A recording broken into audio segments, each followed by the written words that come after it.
राधे राधे। प्रश्न आया कि भगवान विद्वत्ता से मिलते हैं या भोलेपन से मिलते हैं।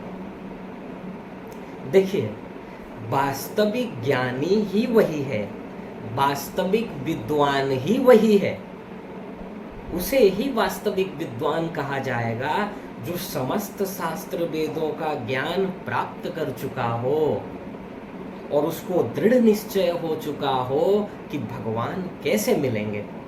और समस्त शास्त्र को आप पढ़ लीजिए, वेदों को पढ़ लीजिए, पुराणों को पढ़ लीजिए, इतिहास पढ़ लीजिए, भगवत गीता पढ़ लीजिए, तीनों प्रस्थान पढ़ लीजिए, यहीं पर आकर आप स्टॉप हो जाएंगे कि भगवान केवल प्रेम से मिलेंगे और किसी से भी नहीं मिल सकते। और कोई उपाय नहीं है, कुछ भी कर लो, कुछ भी कर लो।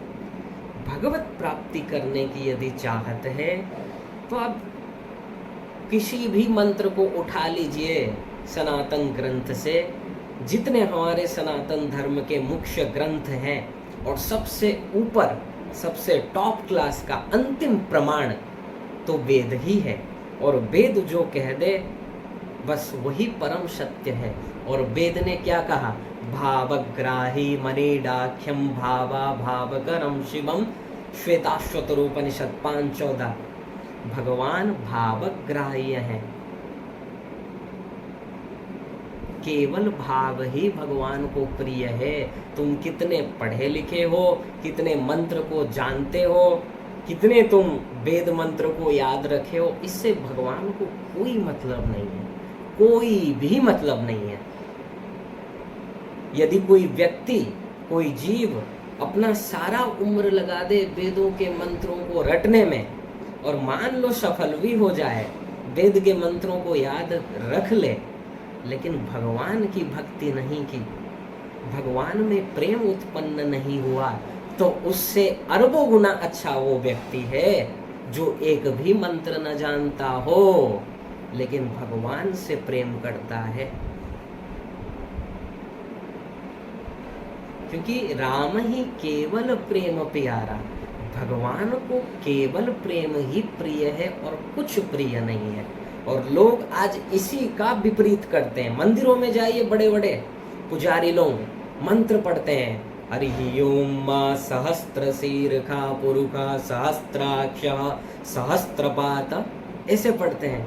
मतलब वो जो मंत्र पढ़ रहे हैं कुछ भी उनके अंदर दैन्यता नहीं है। जैसे समाज को दिखाना है, देखो हम कितने बड़े मंत्रों के ज्ञाता हैं, पुरुष सूक्त का पाठ कर रहे हैं, वेद उच्चारण कर रहे हैं, वेद मंत्रों का समाज को दिखा रहे हैं, देखो हम कितने बड़े विद्वान हैं। भगवान को दिखा रहे हैं, उनके अंदर दैन्यता 0.1% भी नहीं है। और ऐसे लोग समझते हैं हमको भगवान मिल जाएंगे, भगवान प्रसन्न होंगे। बिल्कुल नहीं।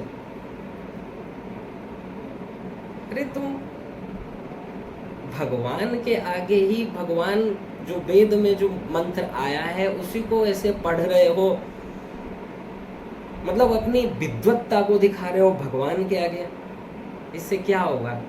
भगवान प्रसन्न होंगे? बिल्कुल भी नहीं। भगवान को ये सब बिल्कुल भी प्रिय नहीं है। तुम कितने मंत्र जानते हो, कितने नहीं, इससे कोई मतलब नहीं। भगवान केवल तुम्हारा भाव देखेंगे, केवल भाव, तुम्हारे हृदय का भाव, तुम्हारा हृदय कैसा है। इसीलिए भगवान बोले निर्मल मन जन सो मोहि पावा। भगवान ने ये नहीं कहा कि जो बड़े विद्वान होंगे वो मेरे को पा जाएंगे, नहीं, जिनका मन निर्मल होगा। इसीलिए भगवान को यदि प्राप्त करना है, आगे तो हम विस्तार से बताएंगे ही, कर्म मार्ग के बारे में, ज्ञान मार्ग के बारे में, योग मार्ग के बारे में, कि इन मार्गों से भगवत प्राप्ति क्यों नहीं हो सकती, इसका डिटेल्स किया जाएगा। लेकिन फिलहाल इतना समझ लो, जो समस्त शास्त्र वेदों का ज्ञाता होगा, वास्तविक विद्वान जो होगा, वो भगवान की भक्ति करेगा। और भक्ति रहित, भगवान से प्रेम नहीं है, उसको छोड़कर तुम मंत्रों को याद कर लिए हो, मंत्र पढ़ रहे हो, लोक रंजन के लिए, ताकि लोग तुमको भगवान समझ ले, बड़ा विद्वान समझ ले। इससे धन तो मिल जाएगा, बहुत मिल जाएगा, प्रतिष्ठा भी मिल जाएगी, ऐश्वर्य भी मिल जाएगा, बड़े बड़े मिनिस्टर भी तुम्हारे चरणों में झुक जाएंगे, बड़े बड़े पब्लिक भी झुक जाएंगे, लेकिन भगवान इससे नहीं रिझेंगे। इसलिए ये सब व्यर्थ है। इसलिए भगवत प्राप्ति वही कर सकता है, या तो परम मूर्ख हो, परम मूर्ख अर्थात कुछ भी उसको ज्ञान नहीं है, शास्त्र वेदों के बारे में कुछ भी ज्ञान नहीं है, लेकिन गुरु के शरणागत हो गया है, उसको वास्तविक गुरु मिल गए हैं और गुरु की बुद्धि में अपनी बुद्धि को जोड़ दिया है, भगवत प्राप्ति कर लेगा। और दूसरा ऐसा विद्वान हो जो समस्त शास्त्र वेदों का ज्ञाता हो और जो भी ज्ञान प्राप्त किया है उस सभी को भगवान के चरणों में रख दे और रोकर पुकारे, भोले बालक की तरह पुकारे। बस यही भगवत प्राप्ति कर सकते हैं और कोई भगवत प्राप्ति कर नहीं सकता, क्योंकि विद्वान भी वही होगा जो वास्तविक विद्वान होगा, अर्थात समस्त शास्त्र वेदों का मर्म को जान चुका है, रहस्य को जान चुका है। वो जो भी ज्ञान प्राप्त किया है, अंतिम कंक्लूजन यही निकलेगा कि भगवान को रोकर पुकारो।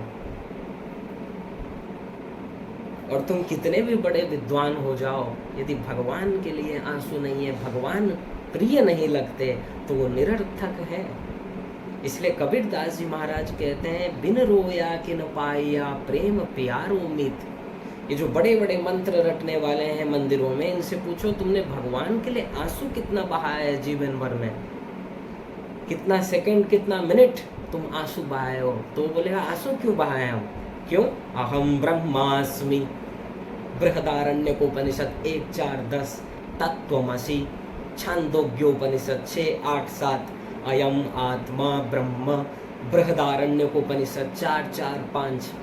अरे मैं तो ब्रह्म हूँ, मैं स्वयं ही ब्रह्म हूँ, मैं किसके लिए आंसू बहाऊं। उनको ये ज्ञान है। और जो अपने को ब्रह्म समझे, वो समझ लो वो कैसा ज्ञानी होगा, अपूर्ण ज्ञानी है वो, पूर्ण ज्ञानी है ही नहीं। जो स्वयं को ब्रह्म कह रहा है, जिसको ये मालूम ही नहीं है कि ये यहाँ पर अहम ब्रह्मास्मि कहने का मतलब क्या है। ऐसे विद्वता से, ऐसे ज्ञानी से भगवान नहीं मिलेंगे। और कठोपनिषद में जाकर पढ़ लीजिए, पहले अध्याय के दूसरी बल्ली का 23वां मंत्र कि नायमात्मा प्रवचनेन लभ्यो न मेधया न बहुना श्रुतेन। क्या कह रहा है यह मंत्र? नायमात्मा, हमारी आत्मा, अर्थात इस शरीर की आत्मा मैं हूँ, जीवात्मा, और जीवात्मा का आत्मा और जीवात्मा की आत्मा परमात्मा भगवान श्री कृष्ण, वो नहीं मिलेंगे। किससे? नायमात्मा प्रवचनेन लभ्यो। कोई सोचे हम प्रवचन देंगे, प्रवचन से भगवान मिल जाएंगे, असंभव है, बिल्कुल नहीं मिल सकते। जैसे आजकल कथावाचक लोग सोचते हैं, भागवत करने वाले, रामचरितमानस करने वाले, कि हम तो भाई पब्लिक को कथा सुना रहे हैं, हमारा वैकुंठ रिजर्व है। बिल्कुल नहीं होगा, क्योंकि तुलसीदास जी महाराज ने कहा है जो प्रेम पूर्वक सुनाए, अर्थात पब्लिक को रिझाने के लिए नहीं, भगवान को रिझाने के लिए कथा सुनाए, हृदय से सुनाए और उसके बदले में कुछ आशा न रखे, वो है वास्तविक भगवान की कथा कहने वाला।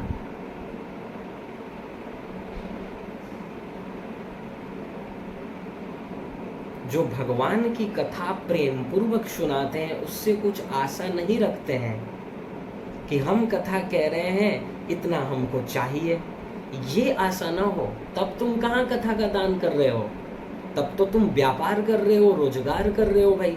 क्योंकि कथा का मूल्य कोई चुका ही नहीं सकता, क्योंकि कथा में जो भी लिखा गया है ये तुमको दिव्य फल देने वाला है। ठीक है, तुम कथा कर रहे हो, तुम्हारे रहने के लिए सब कुछ चाहिए, लेकिन जो व्यक्ति उसी में ही आसक्त हो जाए और अपने सुखों के लिए, अपने शरीर को सुख देने के लिए, अपने कुटुंबों को सुख देने के लिए ही कथा करे,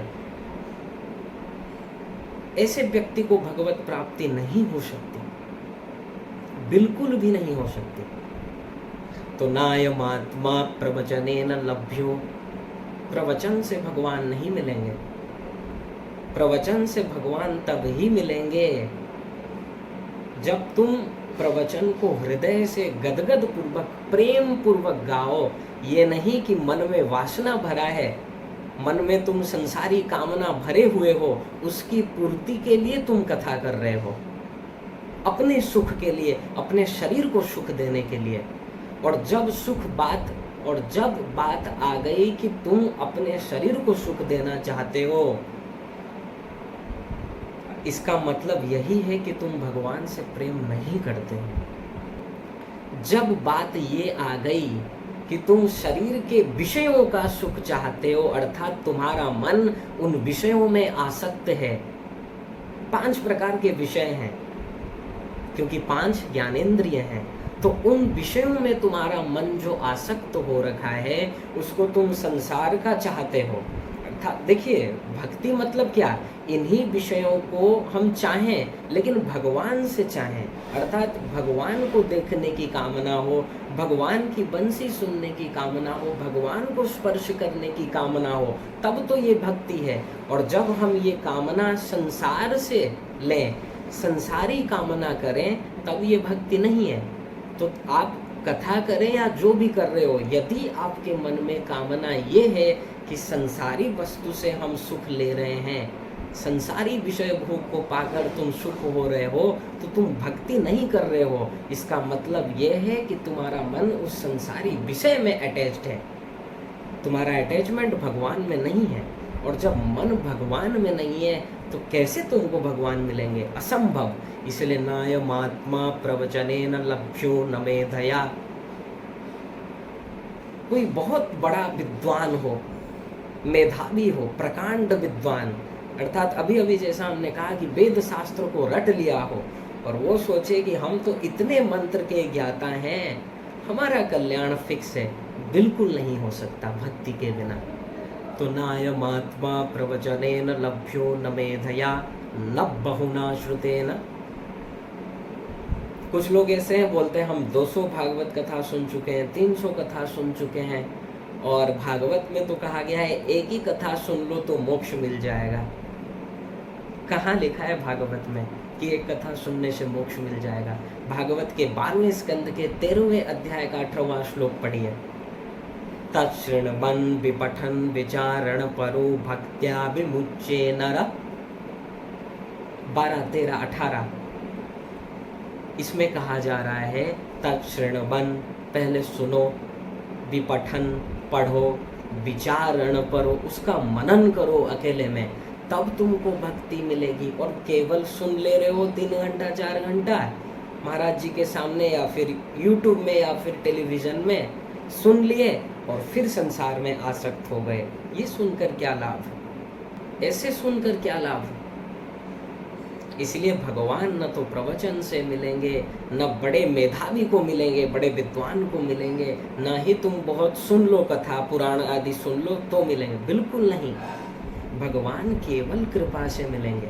यमेव शबृणुते तेन लभ्यस्तस्येष आत्मा विवृणुते तनुग्वं स्वान्।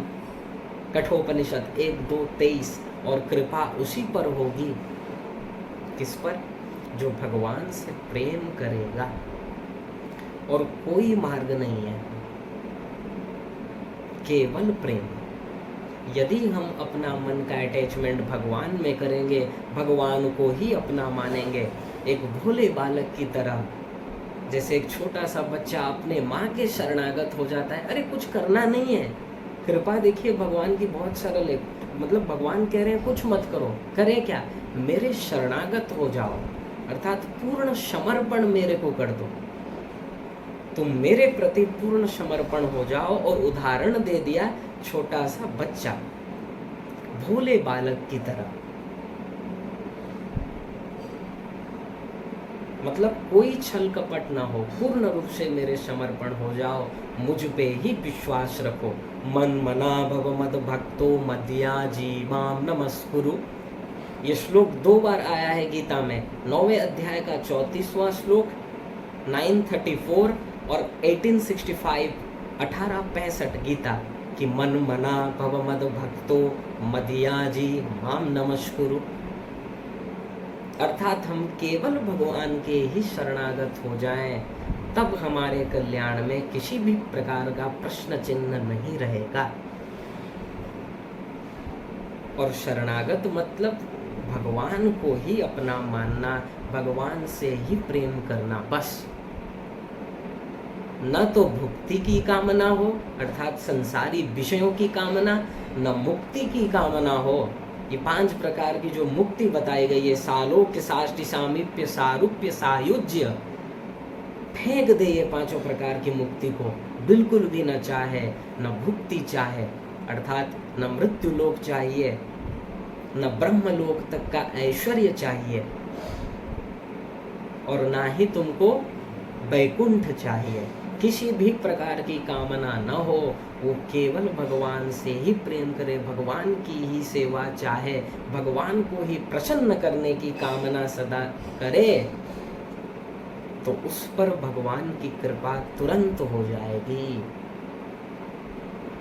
इसलिए भगवान को केवल प्रेम प्रिय है। इसलिए विद्वान को भगवान मिलेंगे, लेकिन वास्तविक विद्वान तो हो।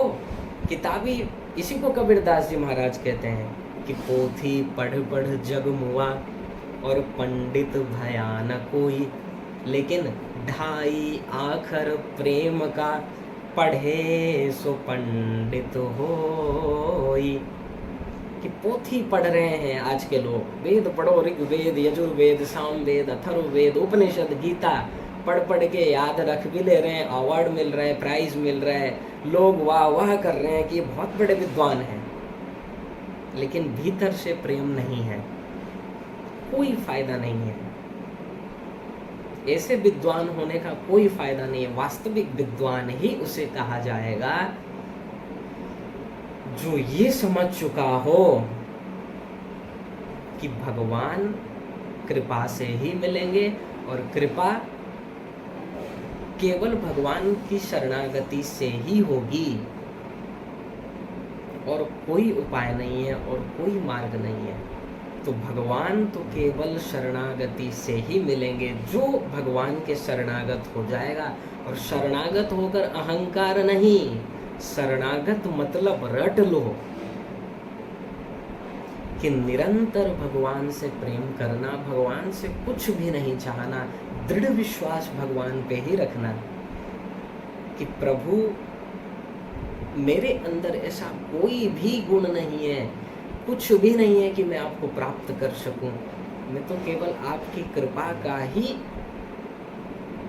आपकी कृपा से ही बस हम आपको पा सकते हैं। आपकी कृपा के बिना आपको कोई प्राप्त नहीं कर सकता। और भगवान से प्रेम बढ़ाते जाओ, रोकर पुकारो, कुछ भी मत मांगो, तब कृपा होगी। इसलिए कभी भी ये भ्रम में मत रहिएगा कि हम इतने वेद मंत्रों के ज्ञाता हैं तो भगवान मिल जाएंगे। बिल्कुल भी नहीं, भगवान को कोई मतलब ही नहीं है इससे। यदि ऐसा होता तो भक्तमाल कथा आप लोग पढ़िए, धन्ना चाट वगैरह, कितने मतलब ऐसे हुए हैं जिनको कुछ भी नहीं मालूम, क ख ग घ भी जिन्होंने नहीं पढ़ा है, बस गुरु ने कहा इसको भगवान मान लो, उसने मान लिया, भगवान मानकर सेवा किया, भगवान रीझ गए, प्रसन्न हो गए, प्रकट हो गए। इसलिए भगवान के यहाँ केवल भाव, केवल तुम्हारा प्रेम चेक किया जाएगा कि तुम भीतर से कितना भगवान से प्रेम करते हो, कितना विश्वास करते हो, तुम्हारा विश्वास भगवान के प्रति कितना है। बस इसीलिए अपने विश्वास को बढ़ाइए भगवान के प्रति, और प्रेम को बढ़ाइए भगवान के प्रति। और वास्तव में ये मानकर चलिए कि जो वास्तव में विद्वान होगा वेद का, शास्त्रों का, वो यही करेगा, क्या? रोकर पुकारेगा भगवान को, क्योंकि और कोई मार्ग नहीं है, क्योंकि तुम्हारे पास कोई भी बल नहीं है, तुम भगवान को प्राप्त कर ही नहीं सकते। बस रोकर पुकारो, उनकी कृपा से ही तुम्हारा कल्याण हो सकता है और कोई उपाय नहीं है। अपना बल मत लगाओ भगवान के यहाँ, पूरा शरणागत, भोले बालक की तरह शरणागत, तब भगवान मिलेंगे, तब भगवान मिलेंगे। ये बात आप आज मान लीजिए तो क्या होगा, इससे एक फायदा होगा कि आप शास्त्र वेदों के मंत्रों को फिर रटने में नहीं लगेंगे। क्योंकि देखिए, जितना आप पढ़ोगे और भक्ति नहीं करोगे ना, अहंकार बढ़ता जाएगा और टाइम भी जा रहा है, ठीक है ना, समय भी जा रहा है, और ये मनुष्य शरीर का कोई भरोसा नहीं है। इसलिए पढ़ना चाहते हैं आप लोग, पढ़िए, कोई इसमें प्रॉब्लम नहीं है, लेकिन पढ़ने के साथ ये निष्कर्ष को याद रखिए, कंक्लूजन यही है कि रोकर पुकारना पड़ेगा, क्योंकि तुम्हारे पास कोई भी बल नहीं है। तुम भगवान से छीन नहीं सकते भगवान के आनंद को, क्योंकि न तत्समश्च व्यधिकश्च दृश्यते पराश शक्तिर्विविधैव श्रूयते स्वाभाविकी ज्ञान बल क्रिया च श्वेताश्वतरोपनिषद 6:8। भगवान से तुम छीन नहीं सकते, और ना ही जोर जबरदस्त करके तुम भगवान से ला सकते हो आनंद। कोई उपाय नहीं है, बस एक ही उपाय है, रोकर मांग लो भगवान का प्रेम, भगवान का दर्शन, भगवान का आनंद, तो भगवान दे देंगे। और छल करोगे, कपट करोगे, 420 करोगे, एक्टिंग करोगे, नौटंकी करोगे, तो अनंत जन्म बर्बाद हो चुके हैं। 1-2 जन्म नहीं, या फिर 1000-2000 जन्म नहीं, अनंत जन्म, अनंत जन्म बर्बाद हो गए हैं। इसलिए यदि भगवत प्राप्ति करने का ही लक्ष्य आप बनाए हो, यदि चाहते हो कि जल्द से जल्द हमको भगवान मिल जाएं, तो एक बात बस याद रखिए कि भगवान को तुम अपने बल से प्राप्त नहीं कर सकते, क्योंकि भगवान के तो समान ही कोई नहीं है। और तुम तब भगवान से भिड़ोगे जब तुम भगवान से अधिक बलवान होगे। लेकिन वेद मंत्र क्या कह रहा है, श्वेताश्वतरोपनिषद 6:8, न तत्समश्च व्यधिकश्च दृश्यते, उसके बराबर ही कोई नहीं है। उससे बड़ा होने का फिर प्रश्न कहाँ से आया, उसके बराबर ही तुम नहीं हो, कोई भी नहीं है इस ब्रह्मांड में। इसीलिए एक ही उपाय बचा है, रोकर मांग लो। अरे हमारे पिता हैं, वो हमारे सर्वस्व हैं, अहंकार छोड़ दो, उनको अपना मान लो बस। समस्त वेद यही कह रहे हैं कि अहंकार को छोड़कर भगवान को अपना मान लो, भगवान दे देंगे। और अहंकार करोगे, 420 करोगे, नौटंकी करोगे, वो सब फिर भगवान को प्रिय नहीं है। इसलिए जितना जल्दी हो सके कोशिश यही कीजिए कि भगवान के आगे रोकर पुकार सको। और बहुत से मूर्ख लोग कहते हैं कि रोना धोना ये सब मतलब कमजोर लोगों का काम है, और उन मूर्खों से हम कहना चाहेंगे भगवान के आगे रोना धोना तुमको मतलब कमजोर बनाता है। और जब तुम में काम वासना जागती है और अपनी स्त्री के सामने रोते हो काम वासना के लिए, जब लोभ जागृत हो जाता है, कुछ अच्छा पकवान खाने का मन हुआ, तो अब रसना अपने इंद्रियों के वश में तुम हो जाते हो, तब तुमको लज्जा नहीं आती, तब तुम कमजोर नहीं होते। और उस अनंत कोटि ब्रह्मांड के नायक के आगे, अपने पिता के आगे, अपने स्वामी के आगे, जो इस अनंत कोटि ब्रह्मांड का मालिक है, जो तुम्हें जीवन प्रदान करता है, उसके आगे रोने में तुम कमजोर बन जाते हो। ऐसे मूर्ख लोग,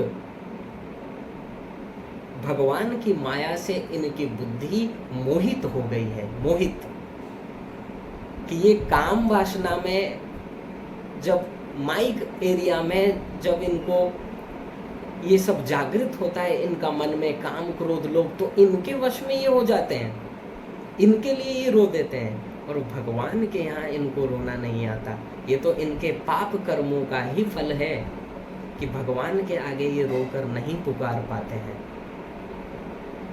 अरे परम सौभाग्यशाली हैं वो जीव और भगवान के अत्यंत प्रिय है वो जीव जो भगवान के लिए रोए, भगवान को पाने के लिए भगवान को पाने के लिए रोए, भगवान की व्याकुलता में रोए।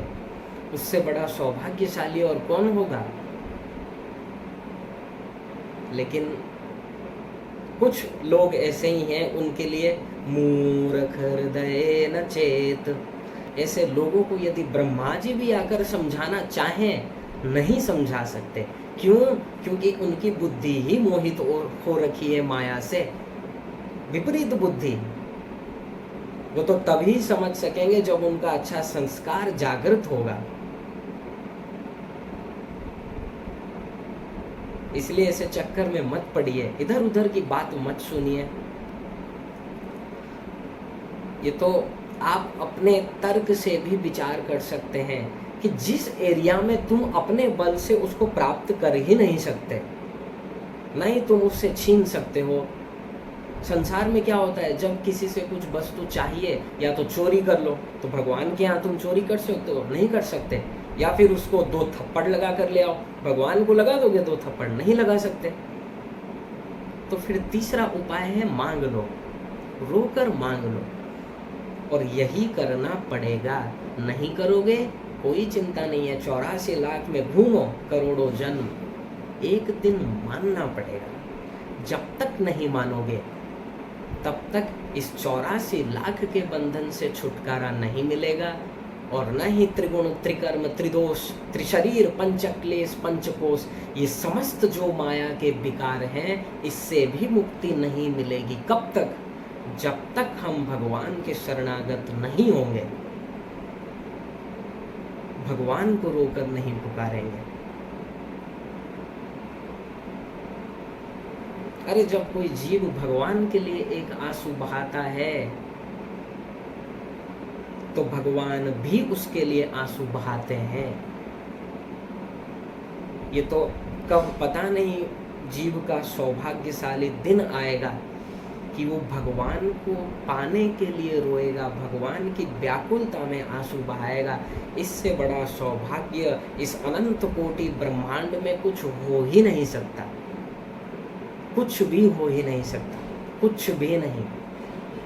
और उसके ये एक एक आंसू भगवान के विरह में अनंत कोटि ब्रह्मांड का यदि सर्वस्व लुटा दिया जाए तो भी उसकी बराबरी नहीं कर सकता, क्योंकि वो आंसू उस सुप्रीम पावर के लिए है जो सर्वद्रष्टा, सर्वनियंता, सर्वसाक्षी, सर्वशूरी, सर्वेश्वर, सर्वशक्तिमान, सर्वांतर्यामी, सर्वेश्वर भगवान श्री कृष्ण के लिए है। इसलिए ज़्यादा इधर उधर की लोगों की बात मत सुनिए। लोग तो वो उनकी बुद्धि जैसी है वो वैसा ही बात करेंगे, इसलिए तुम इधर उधर की बात मत सुनो, वेद की बात सुनो जिससे तुम्हारा कल्याण हो सके। तुमको तुम्हारा कल्याण करना है। कोई भी उपाय नहीं है भगवान को पाने का, बस एक उपाय है भगवान के ऊपर दृढ़ विश्वास, भगवान को ही अपना मानना, भगवान के शरणागत हो जाना, बस। और कोई उपाय नहीं है, क्योंकि कृपा उसी पर ही होगी जो ठीक ठीक कृपा मांगेगा। और ठीक ठीक मांगने का मतलब है भगवान से प्रेम करना, बस भगवान को समर्पण कर देना। अपने आप को तुम भगवान के यहाँ समर्पण कर दिए, पूर्ण शरणागत हो गए, अर्थात तुम भगवान के हो गए, बस तभी कल्याण संभव है। और यदि नहीं मानोगे तो कभी भी कल्याण नहीं हो सकता। राधे राधे।